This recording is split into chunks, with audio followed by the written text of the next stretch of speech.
Jason Tatum, 5-year max extension worth up to $195 million. Also sending Gordon Hayward to Charlotte. And more news coming out of Boston this morning.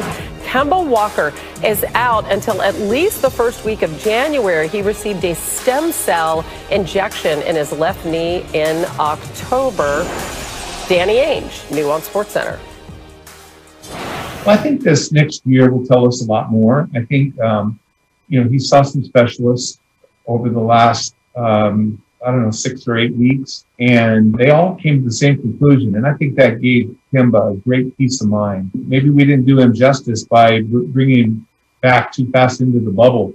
I think this has as much to do with the turnaround as anything else. I think if we were starting games in the middle of January, he'd probably be starting right along with us, and I don't even know if we'd be talking about it. So I do think that, it's very similar to what I said when we got to the bubble. This is about making sure that he feels great, strengthening appropriately, moving at the right pace, hopefully playing his best basketball late. For more, let's bring in our NBA insider, Brian Windhorst. Okay, Brian, Kemba Walker out until at least January after he got that stem cell injection in his left knee. How much of a concern is this for the Celtics going forward? Yeah, Jay, I think this is one of the most important things in the Eastern Conference to watch early in the season. Kemba Walker has really been bothered by this since last All-Star break. He's been dealing with it on and off, and he's such a different player when he's live. When you watch him out there, you can tell when he's feeling good. He's that kind of electric player. And the Celtics here are opening the door for the fact that he may not be right well into the season. Even when he does come back, they're expecting him to have limited minutes. This is one of the reasons why they signed veteran Jeff Teague to start in his place if he needs it. But Danny Ainge today said that they do not have any plans to use their $27 million trade exception. There are players out there that they could get to help them, and maybe they will have to go to that step. But for now, they're going to stick with what they have on their roster. Let's see how that develops. Yeah, Kemba averaging over 20 points a game in his first season with Boston. NBA players began reporting to facilities today, but Anthony Davis still yet to re-sign with the Lakers. So, Brian, what's the holdup with AD? Well, he is going to meet with the Lakers today and have a discussion about what their medium and long-term plans are. Now, there's been some speculation out there that Anthony Davis may be waiting to see what Giannis Antetokounmpo does with his extension.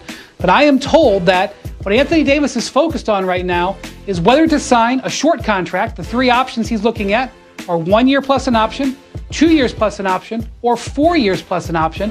And he's just been indecisive, Jay, because he signed a 5-year deal in New Orleans and ended up regretting being under contract that long. And he just wants to make sure that he's got peace of mind about it.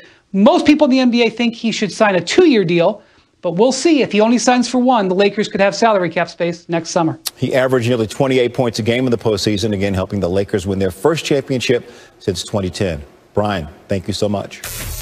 And outlining health and safety protocols. Notably, the document doesn't address what triggers a decision to suspend the season, but it does indicate that a small or expected number of COVID cases would not require a decision to halt play. Now, as part of the protocols, any player who tests positive cannot participate in any team activity for at least 10 days, and players with severe cases or those hospitalized will be observed for at least 3 full days before returning. Travel parties will be limited to 45 members, including 17 players.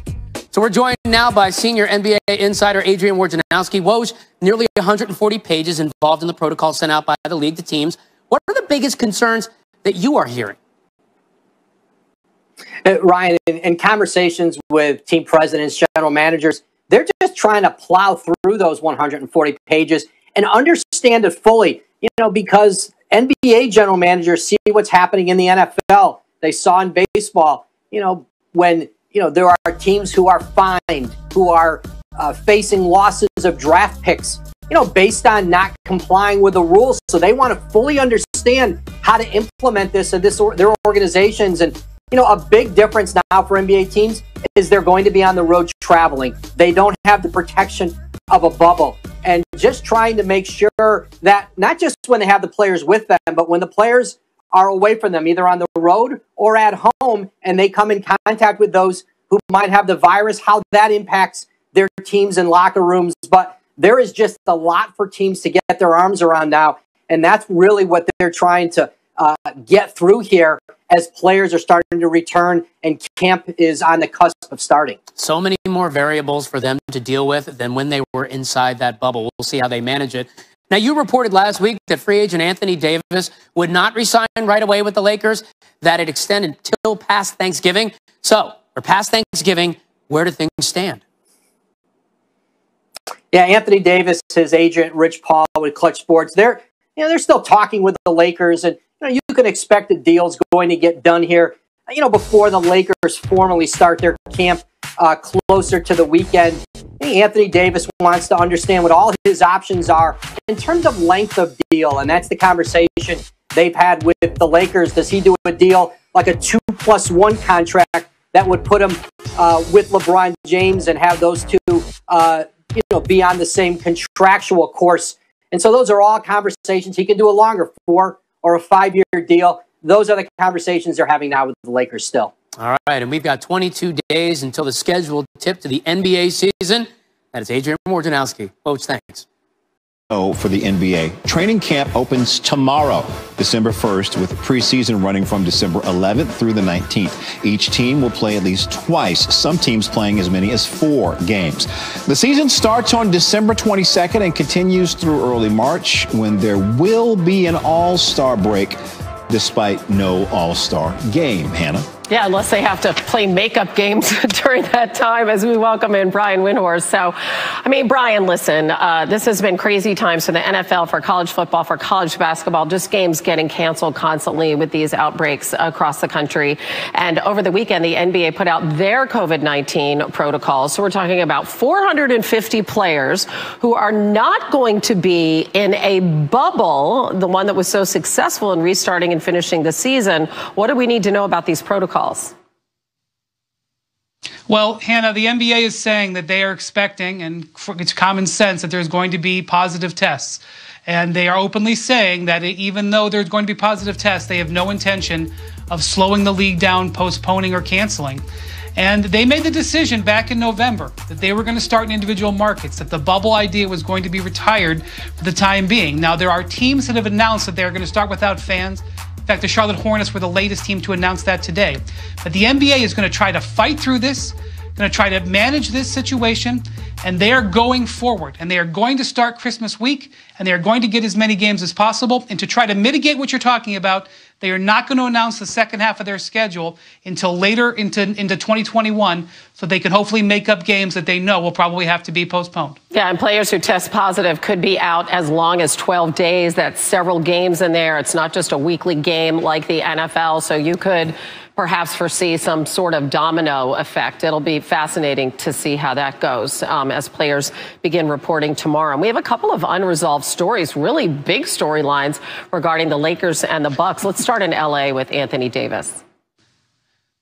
Yeah, how about the two biggest storylines of the NBA offseason? That's Anthony Davis and Giannis Antetokounmpo. Anthony Davis has not signed his contract yet. Training camp starts tomorrow, and it's led people in the league to wonder if he is waiting to see what Giannis does with his contract. The reason this is interesting, Hannah, is that the Lakers only have 2 contracts on their books for next year at just $15 million, because LeBron James has an opt-out clause in his contract. And if Anthony Davis builds his new contract with an opt-out clause, they could have anything on the table. They could go chasing after free agents, whether it's Giannis or not. So definitely keep an eye on that. He's running out of time to sign him. As for Giannis, he returned to Milwaukee from Greece over the weekend, and the expectation that the team has is they will meet with him in the next few days to discuss his contract extension. Now, it's $225 million in 5 years, but he only has until December 21st to make up his mind, and then it goes away until next summer. This is obviously a massive thing, arguably the most important thing in the NBA right now, and Giannis is going to have to address it at some point. It's hanging over the Bucks, but the Bucks are confident he's going to sign it. Yeah, and speaking of a domino effect, like you said, it could, maybe inform what AD does. And it's hard to believe. I mean, all these things coming so fast and furious. The season actually begins 3 weeks from tomorrow. That's unbelievable. Brian, as always, we appreciate the info. Thank you. NBA Donovan Mitchell and the Jazz agreed to a 5-year max extension worth up $195 million. Wrap your brain around that one. He's coming off a postseason where he averaged over 36 per. Jason Tatum, also 5-year max with Boston, also worth up to $195 million. First-time All-Star in 2020, and the Lakers agreed to a deal with Marc Gasol, the defending champs, really reworking that front court. They also traded JaVale McGee to the Cavs to clear up some space for the Gasol signing. Nice and busy times right here in the middle of football season for NBA insider Brian Windhorst. So can we start with Giannis, our two-time reigning NBA MVP, because he enters the final season of his contract, as we all know, but he could sign the Supermax, 5 years, $228 million to remain with the Bucks. What sort of ripple effect could that have, Wendy, on the rest of the league going forward? Well, Hannah, it's really everything. To be honest with you, we just had the craziest week of NBA transactions in league history, but nothing is more important than waiting on this Giannis extension. If he extends, the Bucks are the gigantic winners of this offseason.